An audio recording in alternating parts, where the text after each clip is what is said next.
नमस्कार किसान भाइयों। इससे पहले वाले वीडियो में आपने जाना था कि हमने इनसे पूछा था कि इनकी वर्मी कंपोस्ट फर्टिलाइजर की जर्नी कैसे शुरू हुई थी, इनकी कितनी कमाई होती है और वर्मी कंपोस्ट फर्टिलाइजर बनाने की प्रोसेस इनसे समझी थी। आज हम जानेंगे कि जो भी किसान भाई वर्मी कंपोस्ट फर्टिलाइजर के इस बिजनेस को चालू करता है तो उसे कितने बेड से चालू करना चाहिए, प्रति बेड उसकी कितनी लागत आएगी। साथ ही साथ हम यहाँ भी समझेंगे वह इन बेडों से कितना उत्पादन ले सकता है और कितनी इनकम कर सकता है। आप सबसे पहले मैम सभी किसान भाइयों को बताइए कि जो भी पहली बार वर्मी कंपोस्ट फर्टिलाइजर चालू करना चाहता है तो उसे कितने बेड से चालू करना चाहिए। देखिए किसान भाइयों, ये आपकी डिमांड पर डिपेंड करता है। आप अगर स्वयं के खेत के लिए तैयार करना चाहते हैं तो आप 5 बेड से शुरू करिए। और अगर आप एक सर्कल के तौर पे कर सकते हैं, आपके पास में क्लाइंट है, अब आपके और भी किसान साथी हैं जिनको आप देना चाहते हैं, तो आप 20+ बेड से भी अगर शुरू करते हैं तो कोई परेशानी नहीं होती है। अगर इसके इन्वेस्टमेंट की बात की जाए तो जो आपका एक बेड बनता है उस पर लगभग 1500 किलो गोबर आपको लगता है। फर्स्टली आपका तिरपाल नीचे बिछाया जाता है। सबसे पहले तिरपाल बिछाया जाता है, उसके ऊपर गोबर का एक ऐसा कब्रुनुमा बेड बनाया जाता है जिस पर आपका लगभग 1500 किलो गोबर आ जाता है। और जब उस पे केचुए आप छोड़ेंगे तो एक 30 फुट बेड पर आपको 30 किलो केचुए छोड़ने होंगे और उसे फिर आपको कवर करना होगा इस तरह की ग्रीन नेट से, जूट बैग से या पराली से जो आपके पास अवेलेबल है। कॉस्टिंग की अगर बात करें, हाँ, यानी कि हमारी कॉस्टिंग आएगी एक तो प्लास्टिक में जी, और गोबर की और ग्रीन नेट की, यानी कि केवल 4 चीजों की हमारी आती है कॉस्टिंग है। और ये वन टाइम इन्वेस्टमेंट होता है। आपका जो तिरपाल है उसका 5 सालों तक कुछ नहीं बिगड़ना है, रीयूज आप आराम से करेंगे उसे। आपका जो ग्रीन नेट है वो भी 2 से 3 साल आराम से निकालता है एक ग्रीन नेट, कोई समस्या नहीं आती है। इन्वेस्टमेंट आपका सिर्फ गोबर का आ रहा है, आपका जो केचुआ है वो ऑटोमेटिकली 3 टाइम्स हो रहा है। 3 गुना आपका केचुआ एक बेड से आराम से बन जाता है। यानी कि आप अगर 1 किलो भी लेके आते हैं तो 2 से 3 महीने में आपको 3 से 4 किलो केचुए मिल जाते। जो आपका इन्वेस्टमेंट का कॉस्ट हो गया वो सिर्फ आपका गोबर का आएगा। और अगर फर्स्ट टाइम आप इन्वेस्ट कर रहे हैं तो एक मोटा अगर बात की जाए तो आपका एक बेड 5,500 से 6,000 के बीच में आराम से कंप्लीट हो जाता है। ओके, 5,500 से 6,000 में 5,500 से 6,000 के बीच में आपका एक बेड कंप्लीट हो जाता है। और अगर यहाँ पर अगर 20 बेड से भी चालू होता है जी, तो यानी कि 1,20,000 का खर्चा आएगा 20 बेड का। 20 बेड का। और 20 बेड से हमें प्रोडक्शन कितना मिलेगा वर्मी कंपोस्ट का?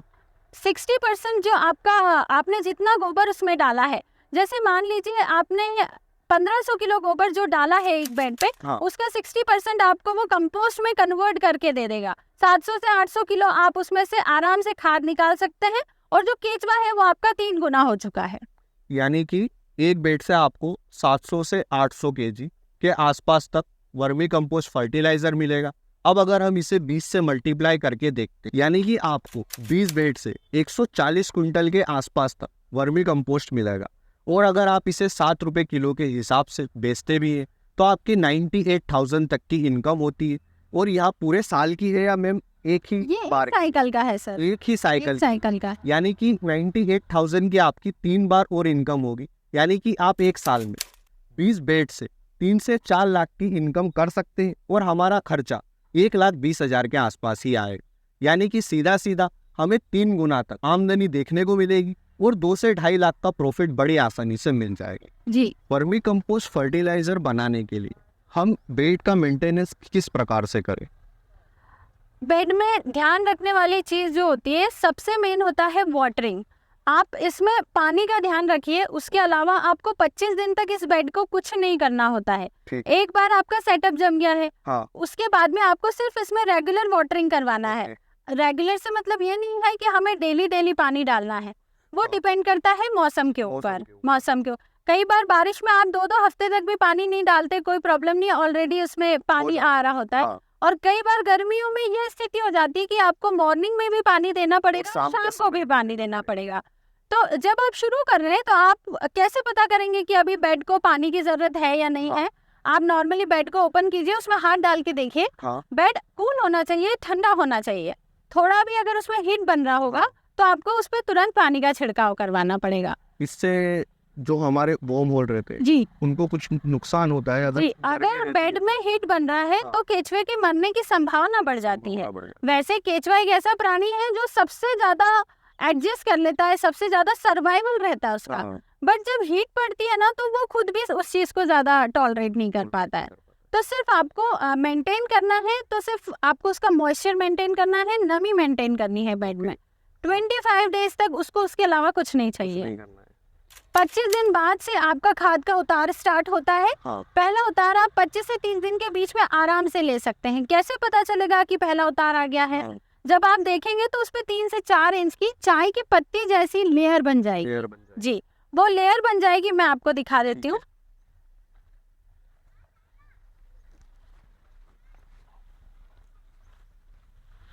जैसे ये जो बेड्स हैं, इनमें आप ये जो देख रहे हैं ये ब्लैक कलर का पूरा, ये पूरा गोबर था, गोबर ब्राउन है। और जब वो कन्वर्ट होता है तो वो इस टाइप का बन जाता है। ये पूरे तरीके से तैयार वर्मी कंपोस्ट है। तो इस तरीके का जो आपका कंपोस्ट है, आप उसको 25 दिन बाद से लेना शुरू कर सकते हैं। ओके, और धीरे धीरे अंदर तक जाता जाएगा वो। जी, 25 डेज के बाद आपने लिया, फिर आपने उतारने के बाद में ढका, फिर से वाटरिंग स्टार्ट की। एक हफ्ते बाद, 1 से 1.5 हफ्ते बाद आप चेक कीजिए, फिर से उसका 2 इंच का लेयर तैयार हो जाएगा। सेम प्रोसेस करनी है, पानी देना बंद कर देना है, खाद उतार लेनी है। एक बेड से आप 4 बार उतार ले सकते हैं। आखिरी में जो 3 इंच की लेयर बचेगी उसमें सिर्फ आपका केचुआ होगा जो कि 3 गुना हो चुका होगा। और फिर उसको हम बेड की संख्या बढ़ा सकते हैं। जी, उसको लेकर उससे एक बेड से आप 3 बेड इजीली प्रिपेयर कर सकते हैं। यानी कि अगर आप एक बेड से शुरुआत करते हैं तो 75 दिन के बाद में 3 बेड बना सकते हैं। एक बेड से वर्मी कंपोस्ट के 3 बेड का केचुआ आपको मिल जाएगा। तो यहाँ पर हमारा एक फायदा यह भी होता है कि हम अगर किन्हीं भी किसान भाइयों को वॉर्म होल सेल करना है तो वो भी दे सकते हैं। आप स्वयं भी दे सकते हैं। आपने डाला है खेत में, पड़ोसी किसान भाई, देखिए किसान की मेंटालिटी होती है कहीं ना कहीं से उन्हें कॉस्टिंग कम करनी है, अच्छा उत्पादन चाहिए। हम सभी की मेंटालिटी यही होती है। जब आपके खेत में वो रिजल्ट देखेंगे तो वो जरूर पूछेंगे भाई तूने खेत में क्या डाला था। तो आप उस केस में उन्हें या तो कंपोस्ट दे दीजिए या आप उन्हें केचुआ सेल कर दीजिए कि आप स्वयं के लिए खुद तैयार कर लीजिए। यानी कि मार्केटिंग की एक स्ट्रेटेजी यहाँ भी है कि सबसे पहले आप उपयोग में करें वर्मी कंपोस्ट, आप उस रिजल्ट को बाकी किसान भाइयों को बताएं, और जिन भी किसान भाइयों को आप बता रहे हैं वे आपसे इन्फ्लुएंस होकर दूसरी बार वर्मी कंपोस्ट फर्टिलाइजर खरीद सकते, वॉर्म होल खरीद सकते, या फिर वर्मी कंपोस्ट फर्टिलाइजर बनाने का तरीका भी सीख सकते। कुल मिलाकर सभी का इसमें फायदा ही है। आप अभी वर्मी कंपोस्ट फर्टिलाइजर को कहाँ पर बेच रहे हैं और इसका ट्रांसपोर्ट कैसे मैनेज करते हैं? देखिए, मेनली हमारा जो क्लाइंट रहता है वो किसान भाई रहते हैं। ठीक है, क्योंकि जब आप बल्क में प्रोडक्शन ले रहे होते हैं तो आपको क्लाइंट भी बल्क में ही चाहिए होता है। और जब आप छोटे स्तर पे शुरू कर रहे हैं तो आप नर्सरीज को टारगेट कीजिए, आप बीज भंडार को टारगेट कीजिए। जो बड़ी बड़ी मल्टीज होती है, आपने देखा होगा किसी भी सिटी में आप देखेंगे हर मल्टी में, हर फ्लैट में आपको पौधा दिखाई देगा। तो आप वो जो अर्बन गार्डन से, अर्बन गार्डनर से आप उन्हें टारगेट कीजिए। बालकनी में, यस, बालकनी गार्डनिंग कर रहे हैं, रूफटॉप गार्डनिंग कर रहे हैं, किचन गार्डनिंग कर रहे हैं। अगर आप प्रोडक्शन कम ले रहे हैं तो आप उन्हें टारगेट कीजिए। और जब बल्क प्रोडक्शन की बात आती है तो आपको किसान भाइयों से संपर्क करना होगा। कम से कम 2 से 5 किसान भाइयों को आपको उसके रिजल्ट्स दिखाने होंगे ताकि आप उन्हें कन्विंस कर पाए। देखिए, किसान का भी नुकसान नहीं होना चाहिए क्योंकि उसके लिए तो पूरा एक साइकिल, मतलब उसके साल भर की आमदनी हो जाती है, तो उनका भी नुकसान उस चीज में नहीं होना चाहिए। दूसरी चीज, आप गवर्नमेंट में सप्लाई कर सकते हैं if you have bulk order. छोटे लेवल पे गवर्नमेंट को बिल्कुल नहीं लगता है, तो आप टेंडर्स के लिए सर्च कीजिए। थोड़ा सा आप रिसर्च करेंगे तो आपको पता चलेगा कि गवर्नमेंट को भी बहुत ज्यादा क्वांटिटी में वर्मी कंपोस्ट लगता है। हाँ, मैंने जैसे सुना था कि छत्तीसगढ़ गवर्नमेंट किसान भाइयों से वर्मी कंपोस्ट फर्टिलाइजर खरीदती है। आप यूपी के गवर्नमेंट के अगर देखेंगे तो उन्होंने नदी किनारे पूरा बेल्ट डिसाइड कर रखा है कि यहाँ पे ऑर्गेनिक फार्मिंग ही करनी है। ऑर्गेनिक फार्मिंग के लिए। और जब ऑर्गेनिक फार्मिंग की बात आती है तो वर्मी कंपोस्ट एक बहुत इम्पोर्टेंट फर्टिलाइजर होता है। अपन ऐसा बोल सकते हैं कि रीढ़ की हड्डी रहता है। जी, रीढ़ की हड्डी रहता है, क्योंकि इसमें वो सभी पोषक तत्व बिल्कुल प्रॉपर मात्रा में पाए जाते हैं जो एक पौधे को चाहिए। ऊपर से आपको कुछ नहीं डालना होगा। ऑर्गेनिक कार्बन की मात्रा भी अच्छी है। ईच एंड एवरीथिंग, जो माइक्रो न्यूट्रिएंट्स होते हैं, जो भी छोटे छोटे सूक्ष्म तत्व, सब कुछ उस पर प्रॉपर मात्रा में मौजूद होता है। मैंने कहीं पे पढ़ा था कि 18 तरीके के न्यूट्रेंट जी। हमें वर्मी कंपोस्ट फर्टिलाइजर और उनकी मात्रा भी सही होती है, मात्रा भी मात्रा उचित मात्रा में उचित मिलते हैं। मात्रा में होता है। यानी कि किसान भाइयों, आप वर्मी कंपोस्ट फर्टिलाइजर को सबसे पहले तो किसान भाइयों को बेच सकते हैं, अगर आप ज़्यादा क्वांटिटी में उत्पादन लेते हैं तो। दूसरा, आप नर्सरी में बेच सकते हैं। तीसरा, आप बीज भंडार में बेच सकते हैं। चौथा, गवर्नमेंट के भी टेंडर निकलते हैं, अगर आप वहाँ पर भी बेच सकते हैं तो वर्मी कंपोस्ट को आसानी से बेच सकते हैं। सबसे सही रहेगा कि आप नर्सरी और जो आपके आसपास के किसान भाई हैं उन्हें वर्मी कंपोस्ट बेचें, और तो और हो सके तो जो वर्मी कंपोस्ट से हमें केचुए मिलते वह भी बेच सकते हैं। वर्मी कंपोस्ट फर्टिलाइजर बेचने के लिए ब्रांडिंग का और इसकी क्वालिटी का कितना महत्व है? देखिए, क्वालिटी तो आपको बेस्ट ही देनी होगी। बहुत से लोग हैं जो आपको कम रेट में दूसरी चीज़ें, सॉइल बोलिए या जो भी बोलिए, मिक्स करके देते हैं, पर कितनी बार देंगे? आप एक बार देंगे, इंसान को रिजल्ट नहीं मिलेंगे, वो दोबारा आपके पास नहीं आएंगे, नुकसान आपका ही है।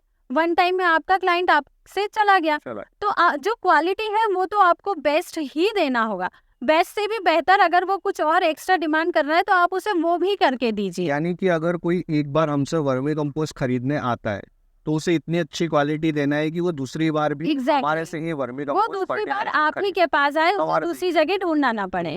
जी। और ब्रांडिंग का ब्रांडिंग मैटर करती है। जब किसान आपसे सामान लेगा तो उसके लिए उसका पैकेजिंग मैटर नहीं करेगा। वो तो कई बार कॉस्ट कटिंग के लिए किसान बोलता है, आप मुझे थैली भी मत दो, ये पॉलीथीन भी मत दो, आप तो डायरेक्ट मेरे ट्रॉली में डाल दो और मुझे 1 रुपया कम कर दो। ये बात आती है किसान के एंड पे। पर जब आप अर्बन एरिया को टारगेट करते हैं तो उनकी एक माइंडसेट रहता है कि हमें पैकेजिंग अच्छा चाहिए। देखिए, 2 नमक का अगर बैग रखा है, 1-1 किलो का नमक भी है, तो वो अच्छी पैकेजिंग को पहले प्रेफर जो करेंगे, खुले में रखा है उसे नहीं उससे वो नहीं खरीदेंगे। तो अगर आप छोटे लेवल पे टारगेट कर रहे हैं, नर्सरीज को टारगेट कर रहे हैं, अर्बन एरियाज को कर रहे हैं, तो आपको पैकेजिंग पर काम करना होगा। 1 kg का, 5 kg का टारगेट करना होगा आपको, और उसका अच्छे से अच्छा प्रिंट आपको देना होगा कि ये पैकेजिंग ही देख के इंसान उसे पहली बार में उठा ले। यानी कि अगर आप नर्सरी में बेचते हैं तो आपको उसकी पैकेजिंग पर ध्यान देना है जी। और क्वालिटी पर तो आपको ध्यान देना है। देना ही है। इससे आपका जो भी कस्टमर एक बार आपसे खरीदेगा वह आपसे बार बार खरीदेगा। इस तरह से आपके धीरे धीरे कस्टमर बढ़ने लग जाएंगे। फिर आप बेट भी बढ़ा सकते हैं अगर आपको ज़्यादा रिक्वायरमेंट आती है तो। जो भी किसान भाई वर्मी कंपोस्ट फर्टिलाइजर खरीदना चाहते हैं, अपने खेतों में डालना चाहते हैं, तो क्या आप उनको वर्मी कंपोस्ट फर्टिलाइजर दे सकते हैं? और जिन किसान भाइयों को वर्मी कंपोस्ट प्लांट लगाना है और उन्हें उनके वर्मी कंपोस्ट प्लांट के लिए केचुए चाहिए, तो क्या आप उन्हें दे सकते हैं? और क्या आप उन्हें उचित गाइडेंस दे सकते हैं या नहीं? और अगर दे सकते हैं तो वे आपसे किस तरह से कॉन्टेक्ट कर सकते हैं? बीइंग ऑर्गेनिक द्वारा आपको 100% pure vermi compost with guaranteed results provide किया जाएगा। और जो भी किसान भाई एनरिच्ड वर्मी कंपोस्ट चाहते हैं तो हम वो भी प्रोवाइड करते हैं। जैसे कि कई बार सॉइल में किसी एक चीज़ की मात्रा कम होती है, ज़्यादा होती है, उसे बैलेंस करने की ज़रूरत होती है। तो अगर आपके पास में लैब टेस्ट रिपोर्ट है और आप उसे इनरीच करना चाहते हैं तो आप उसके लिए भी हमसे संपर्क कर सकते हैं। पर्टिकुलर किसी एक तत्व के लिए भी हम वर्मी कंपोस्ट इनरीच करके प्रोवाइड करते हैं, और वो भी मात्र 700 रुपये प्रति क्विंटल पर। अगर आप अपना लॉट बुक करवाना चाहते हैं तो प्लीज़ प्री बुकिंग कराइए। बीइंग ऑर्गेनिक पर हमेशा प्री बुकिंग को ही प्राथमिकता दी जाती है, और यदि आप बुक करवाना चाहते हैं तो दिए गए नंबर पर संपर्क कीजिए, आपकी बात होगी। और अगर आप प्लांट लगाना चाहते हैं तो फ्री ऑफ कॉस्ट हम proper guidance, proper training provide करते हैं। और अगर कोई किसान भाई व्यवसायिक स्तर पर शुरू करना चाहता है, 10 बेड से अधिक वो अगर वर्मी बेड लगाता है, तो हम आपके स्थान पर आकर आपकी यूनिट का प्रॉपर सेटअप करवा के आपको देंगे।